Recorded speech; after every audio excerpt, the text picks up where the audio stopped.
Morning friends. Last class में अपन ने Fourier transform के बारे में डिस्कस किया था।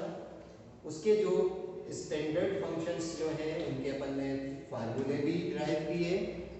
ठीक है, अब अपन उसी सीक्वेंस में डिस्कस कर रहे हैं प्रॉपर्टीज ऑफ लाप्लास ट्रांसफॉर्मेशन। ठीक है, लाप्लास ट्रांसफॉर्म की कुछ एक प्रॉपर्टीज हैं जिनको हम यूज करते हैं न्यूमेरिकल सॉल्व करने में, जिसमें से पहली प्रॉपर्टी अपन जो डिस्कस कर रहे हैं that is the first shifting theorem. First shifting theorem का स्टेटमेंट अपन देखें क्या है। The statement of the first shifting theorem, if LFT means Laplace transformation of the function ft is equals to fx, then the Laplace transformation of e to the power at ft is equals to f of s minus of a। अभी अपन ने जैसे previous में जितने भी standard फार्मूले drive किया उन सभी में अपन जब फंक्शन ऑफ ft जो यूज करते थे वो कोई एक सिंगल फंक्शन होता था जिसके लिए अपन क्या करते हैं लाप्लास सॉल्व कर सकते हैं। लेकिन इन केस अगर मेरे पास में कोई भी एक ऐसा फंक्शन है ft जिसका मेरे को लाप्लास निकालना है लेकिन उसके मल्टीपल में एक एक्सपोनेंशियल फंक्शन हो, तब मेरे को उसका लाप्लास कैसे सॉल्व कर पाऊंगा, है ना। तो इसीलिए फिर मेरे को जरूरत पड़ी इस शिफ्टिंग थ्योरम की कि अगर किसी फंक्शन में एक्सपोनेंशियल फंक्शन मल्टीप्लाई में आ जाता है तो अपन उसका Laplace transformation first shifting theorem की हेल्प से सॉल्व कर सकते हैं। ठीक है, पहले तो अपन देखें कि इसका प्रूफ कैसे होगा। तो सबसे पहले अपन बात करें by definition of Laplace transform. क्या लिखते हैं अपन इसकी definition, the Laplace of function ft, या फिर आप इसको क्या लिखते हैं लाप्लास ऑफ फंक्शन fs। ठीक है, Laplace of ft is equal to fs, या इसी को आप क्या लिख सकते हैं, this is equal to integral 0 to infinity e to the power minus of st function ft dt। इस तरीके से अपन डिफाइन करते हैं लाप्लास ट्रांसफॉर्म को। लाप्लास ऑफ ft या इसकी को हम क्या लिखते हैं fs, या फिर 0 to infinity e to the power minus st ft dt के इक्वल अपन लिख सकते हैं। लेकिन मेरे को तो किसका लाप्लास चाहिए, f of s minus a का चाहिए। तो अगर मैं इसका लाप्लास लिखूं then the Laplace of f s minus a, अगर f of s minus a को मैं डिफाइन करूं इस इंटीग्रल की फॉर्म में, तो मेरा s क्या हो रहा है, रिप्लेस हो रहा है यहाँ पे किससे, s माइनस a से। तो यहाँ पर इस डेफिनेट इंटीग्रल में s को रिप्लेस किससे कर देंगे, s माइनस ऑफ a से। यानी मैं इसको ऐसे लिख सकता हूँ integral 0 to infinity minus e to the power minus में s minus a into t function ft dt, right. ऐसे अपन लिख सकते हैं इसको। ठीक है, यहाँ पे चाहूँ तो मैं इसको इस टाइप से ब्रेक कर सकता हूँ, this is 0 to infinity e to the power minus of st into e to the power plus of at ft dt, ऐसे लिख सकते हैं अपन। ठीक है, क्योंकि बेस से में मल्टीप्लिकेशन पे पावर 8 होती है तो अपन ने उसको सेपरेट कर लिया। अगर मैं इन दोनों का प्रोडक्ट करूं तो मेरे को यही वाली स्टेप वापस से मिल जाती है। ठीक, या मैं इसको ऐसे कर दूं कि ये वाला टर्म अगर मैं पूरा मेरा फंक्शन सपोज कर दूं तो मैं इसी टर्म को अगर वापस इक्वेशन 1 में जाए और अगर मैं इस फॉर्म में अगर इसको लिखना चाहूँ लाप्लास ऑफ ft की फॉर्म में, तो मैं इसको क्या लिख सकता हूँ, f of s minus of a is equal to Laplace of a to the power at ft d, this is the Laplace of e to the power at ft। इस इस तरीके से मैं लिख सकता हूँ, क्योंकि देखिए अगर अपन यहाँ कंपेयर करें तो e to the power minus s t यहाँ पे भी मेरे पास में आ रहा है, integral with respect to t भी मेरे पास आ रहा है, सिर्फ एफ टी किससे रिप्लेस हो रहा है, ये रिप्लेस हो रहा है e to the power a t f t से, ये रिप्लेस हो रहा है।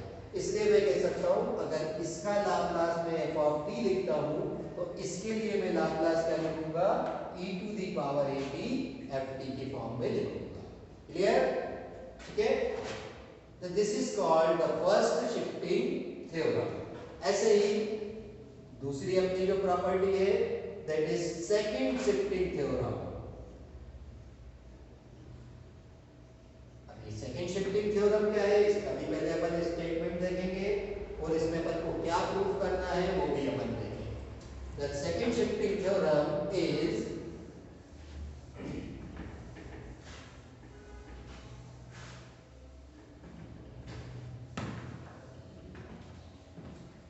statement है if the Laplace transformation of ft is equals to fs and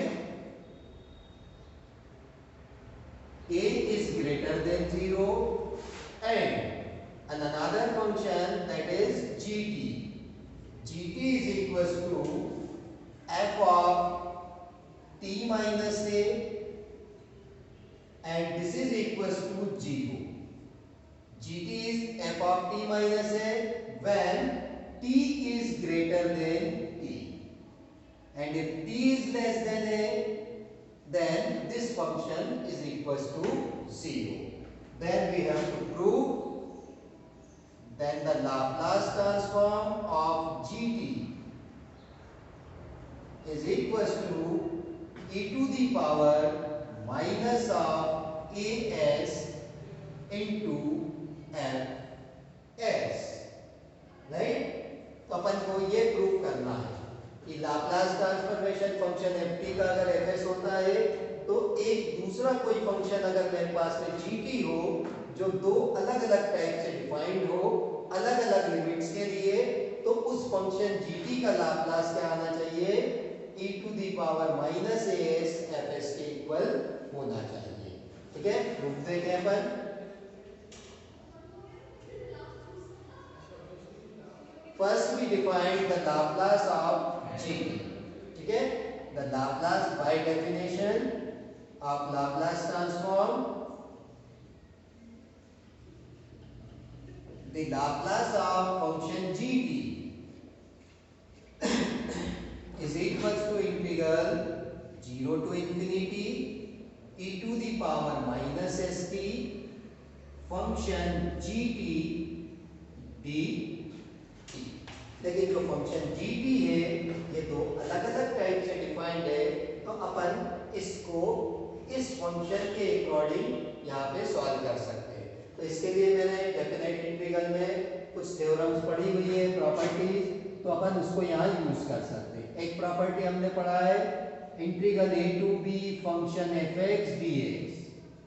ठीक है, इसको अपन integral a to c function fx dx plus integral c to b function fx dx, इस प्रॉपर्टी का यूज करके मैंने इस इंटीग्रल को दो पार्ट में ब्रेक कर लिया, राइट?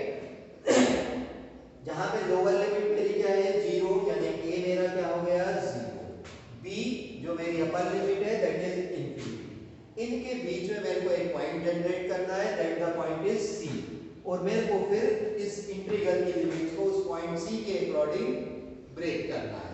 तो वो पॉइंट मैं क्या मान सकता हूं, यहाँ पे ये a ले सकता हूं। ठीक है, तो यहाँ पे मैं इस लाप्लास ऑफ gt इसको ऐसे भी शो कर सकता हूं, this is the integral limit 0 to a। ठीक है, 0 टू a, 0 टू a का मतलब क्या हो गया कि इस पूरी लिमिट्स में यानी 0 टू a के बीच में a मेरा क्या है, जो वेरिएबल t है वहां पे क्या हो रहा है इज लेस देन a। इस लिमिट की अगर अपन बात करें तो यहाँ पे मेरे पास वेरिएबल t कैसा हो रहा है, लेस देन a हो रहा है ना? तो यहाँ पे अपन e to the power minus st तो एज इट इज रखेंगे इंटू जी टी। लेकिन अगर हम जी टी की बात करें तो इस पर्टिकुलर लिमिट में यहां पे हम देखें तो फंक्शन जी टी की वैल्यू हमको कितनी दी हुई है, 0। तो यहां पे फंक्शन जी टी मेरा क्या आ जाएगा, 0 d t. Then the integral A to infinity, ठीक है, ये प्रॉपर्टी में मैंने सी की जगह क्या पुट किया है, a to infinity to the power minus of s t into g t. अब जी टी को देखें यहाँ पे, t is greater than a, यानी जब t की वैल्यू a से बड़ी मिल रही है, तो यहाँ अगर अपन इस इंटरवल को देखें तो अपनी जो वैल्यूज है वो a से ग्रेटर है और कहाँ तक है, इंफिनिटी तक है। तो सारी वैल्यू a से बड़ी वैल्यू है, इसलिए इस सिचुएशन में जो आपका फंक्शन gt है वो किसके इक्वल डिफाइंड है, f of t minus a के। तो gt को मैंने क्या पुट किया, f of t minus a into T. Okay, तो फर्स्ट इंटीग्रल तो हो गया आपका 0, सेकेंड इंटीग्रल आपका बच रहा है a to infinity e to the power minus s t f of t minus a d. अब इस इंटीग्रल को मेरे को सॉल्व करके रिजल्टेंट ये लाना है, यानी e to the power minus s और fs बनाना है। fs को अपन ऑलरेडी डिफाइन कर चुके हैं, that is 0 to infinity e to the power minus s t f T D t, ठीक है। और साथ में ये टर्म मल्टीप्लाई में आनी चाहिए, ये कैसे पॉसिबल होगा, तो अपन इस इंटीग्रल को सॉल्व करके देखते हैं। तो यहां मैंने सब्स्टिट्यूशन यूज किया, putting t minus of a is equals to u, एक नए वेरिएबल की फॉर्म में मैंने इस t माइनस a को सब्स्टिट्यूट कर दिया, साथ ही साथ यहां से मैंने t की वैल्यू भी निकाली। Then this give us t is equals to a plus, okay. और जब अपन सब्स्टिट्यूशन करते हैं तो डिफरेंशिएशन भी करा जाता है, और साथ में ये जो लिमिट्स अपन ने इस इंटीग्रल की है वेरिएबल t की है, तो मेरे को वेरिएबल u के लिए लिमिट फाइंड करनी पड़ेगी, राइट। तो यहां से पहले तो मैंने इसको डिफरेंशिएट किया, then dt is equal to किसके आ रहा है, d, ओके। लिमिट चेंज करें, when t tending to a then u tending to 0। अगर मैं यहाँ पे t के प्लेस पे a सब्स्टिट्यूट कर रहा हूँ तो a minus a 0 means t की वैल्यू कितनी आ रही, 0 means when t is tends to 0 then u is tending to 0, and when t is tending to infinity then u is also tends to infinity, okay। इस substitutions मैंने कहा किया इस equation में, चाहे तो इक्वेशन नंबर 1 कह लीजिए, तो इक्वेशन 1 में मैंने जब ये सब्स्टिट्यूशन किए तो देखिए अपने पास इक्वेशन 1 कन्वर्ट होकर क्या हो जाता है, the Laplace of gt is equals to integral 0 to infinity, a की जगह मेरी लिमिट क्या आ गई, 0, और infinity as it is e to the power minus of s, t के प्लेस पे आपकी क्या वैल्यू सॉल्व की है, a plus u and f of u d, या मैं इसको ऐसे लिख सकता हूं, integral 0 to infinity e to the power minus of as into e to the power minus of au into fu du, ऐसे भी अपन लिख सकते हैं। यहां से देखिए e to the power minus है, वेरिएबल क्या क्या है, u है, तो ये टर्म में मेरी क्या हो गई, अब कांस्टेंट हो गई, जिसको मैं इंटीग्रल साइन से बाहर लिख सकता हूं, राइट। तो मैं इसको इस टाइप से लिख सकता हूं, integral is become Laplace of gt is equals to e to the power minus of as, ये कांस्टेंट है, इंटीग्रल साइन के बाहर हो जाएगा, the integral 0 to infinity e to the power minus of at ft dt, लिख सकते हैं। ये अपन ने प्रॉपर्टी पढ़ा है डेफिनेट इंटीग्रल का, integral a to b F T D T is also equal to integral A to B F U D U, यानी variable बदलने से इस इंटीग्रल की वैल्यू नहीं बदलेगी, राइट। और जब मैंने इस पूरी इंटीग्रल को इस फॉर्म में लिख दिया तो यहाँ आप देखें ये वापस से डेफिनेशन किसकी बन गई, लाप्लास ऑफ एफ टी की, या जिसको आप एफ एस भी कहते हैं। तो अपने पास क्या हो जाएगा, Laplace of G T is equal to e to the power minus of A S into Laplace of function F T, या लाप्लास ऑफ एफ टी को हम क्या लिख सकते हैं, that is F S. So the Laplace of gt is equals to e to the power minus as, और इसके place पे मैंने क्या पुट कर दिया, fs। तो ये आपका सेकंड शिफ्टिंग थ्योरम प्रूफ हो जाता है।